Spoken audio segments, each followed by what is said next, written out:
एक रिश्ता, the best relation, एक दो या कुछ पिक्चर्स माइंड में क्लिक हुई ना। जब भी हम ये वर्ड बोलते हैं तो कुछ पिक्चर्स हमारे माइंड में तुरंत आ जाती हैं। कितने सारे रिश्तों को हम जीते हैं ना। जब भी हम सोचते हैं हमें उससे प्यार है, हमें वो पसंद है, उससे हमारा अच्छा रिश्ता है, अपनापन है, बहुत सारी पिक्चर्स हमारे माइंड में तुरंत आ जाएंगी। और कई बार जब हम सोचते हैं कि हमें उससे गुस्सा है, हम नफ़रत है, बुराई है या एंगर वाले लिहाज से जब हम देखते हैं, तब भी एक दो या चार पिक्चर्स हमारे सामने आ ही जाती हैं। यानी प्यार हो या नफ़रत, कुछ पिक्चर्स हैं, मीन्स रिश्ता है। चाहे प्यार का हो, चाहे गुस्से का हो। प्यार का रिश्ता हो तो रिश्ता मधुर, और गुस्सा हो तो रिश्ता कॉन्फ्लिक्ट।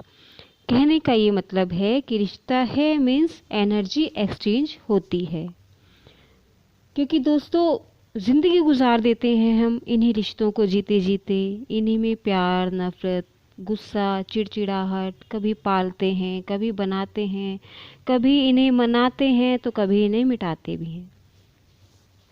तो दोस्तों, क्या आप किसी ऐसे रिश्ते को तलाश कर सकते हैं जिससे एक बार जुड़कर फिर कोई तार ढीली ना पड़े, जिसे हमें चेक तक ना करना पड़े कि दैट रिलेशनशिप इज़ ओके और नॉट?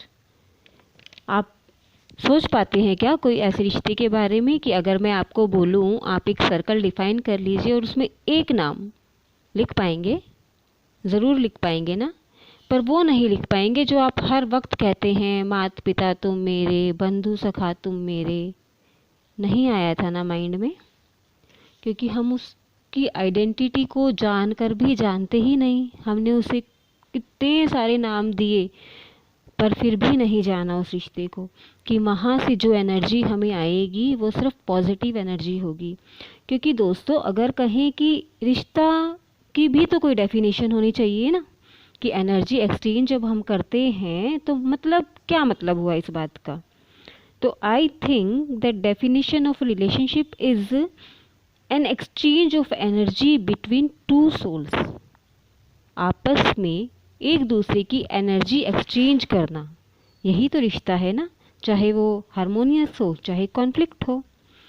तो I want to say something that ऐसा रिश्ता जहाँ से सिर्फ हारमोनियस एनर्जी मिले, ओनली पीस, ओनली पॉजिटिविटी। और वहाँ हमारी एनर्जी अगर लग जाए तो वो रिश्ता परमात्मा से ही हो सकता है।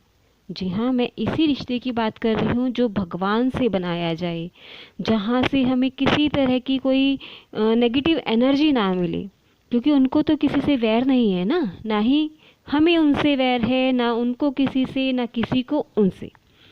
तो वहाँ से जो एनर्जी आएगी वो पॉजिटिव एनर्जी ही आएगी, वो पीसफुल एनर्जी आएगी। तो जब आपको रिश्ते में मधुरता चाहिए, कोई एक रिश्ता ऐसा चाहिए कि जिसको आप याद ना करें।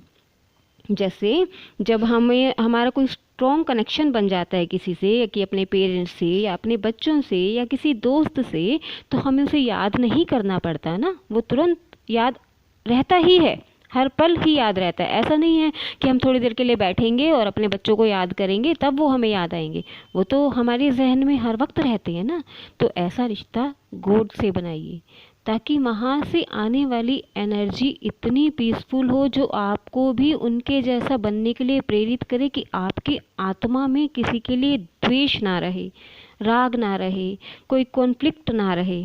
और जब ऐसा रिश्ता, कोई एक रिश्ता भी जब आप ऐसा जिएंगे तो ये आपकी लाइफ को पीस और स्वीटनेस से फुलफिल कर देगा। सच है दोस्तों, करके देखिए। उस परमात्मा से ऐसा रिश्ता बना लीजिए कि जो आपकी लाइफ को पॉजिटिविटी से भर दे। I hope you understand with my words, and if you like my words then please like my video, subscribe and share it. Stay safe and be happy. Bye bye friends.